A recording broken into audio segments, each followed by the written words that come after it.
Hello and welcome. What you're looking at are four Chinese characters. Now together, they form an ancient idiom, a Chengyu. And this one, well, it tells such a powerful story about the human spirit, a story that really does still echo today. So are you ready? Let's begin. Okay, let's take a look at the very first character. This is Jian. It gives you this sense of something incredibly firm, strong, unyielding. You know, like a mountain standing against the wind, or maybe a belief that you hold deep in your heart. The second character is Qi. Now, this one means to hold something, to grasp it firmly, or to maintain it with real care. You can almost imagine cupping your hands to hold water, just trying not to let a single drop escape. That's the feeling. Next up, we have Bu. It's a very simple character, but it's so definitive. It just means no or not. It's a quiet kind of refusal, a simple turning away from something. And finally, we have Xie. This character perfectly captures that feeling of being idle, of slackening your grip or relaxing your efforts when the work isn't quite finished yet. So when we put all four of those ideas together, to firmly hold and not slacken, we get this really clear, powerful meaning, perseverance. It's that spirit of continuing on, absolutely, resolutely, without ever giving up.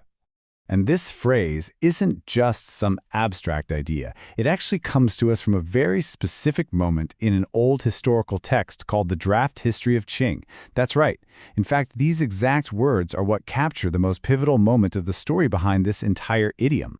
So the story starts with a general. His name was Su. And as we can see, his army is in a terrible situation. They're completely trapped. And it's not just by an enemy force. They're also surrounded by this relentless torrential rain that has turned the very ground into mud. And just when you think things can't get any worse, the enemy does something absolutely devastating. They break the banks of a river nearby, and all of a sudden, a massive flood becomes their defensive wall. For General Shu and his men, the situation must have seemed utterly hopeless. But here's the thing. Instead of retreating, General Zhu rallies his exhausted, rain-soaked soldiers. He urges them to do the very thing we've been talking about, Jian Chi Bu Xie, to persist, to hold firm, and to not let up their efforts for even a single moment. You can just imagine how his words must have ignited their spirit. And you know what? It actually works. Because of the army's unwavering spirit, their absolute refusal to give in, the cornered enemy, they finally lose hope and they surrender.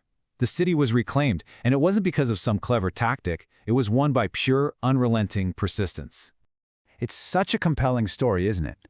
But it does make you wonder, why does an account of a flooded battlefield from centuries ago still resonate with us so deeply today? Well, I think it's because all of us, we face our own floods. They might not be literal rivers, of course, but they're those huge obstacles in our work or in our studies or in our personal lives, the ones that just seem impossible to overcome. This story is such a powerful reminder that people have been drawing strength from this very same idea for centuries. And what's really fascinating is how you can understand the power of this idiom by looking at its direct opposite. You can see it there on the right, ban tu fei. That one literally means to abandon a journey midway through. And putting them side by side like this, it just really shows you how profoundly the culture values resilience over surrender. It's a really stark contrast. So how would you use this today? Well, you might hear it as a way to encourage someone. You could say something like, learning a new language is hard, but with Jian Chi Bu Xie, you will eventually find your voice. It's just a little piece of ancient wisdom that fits perfectly with our modern challenges.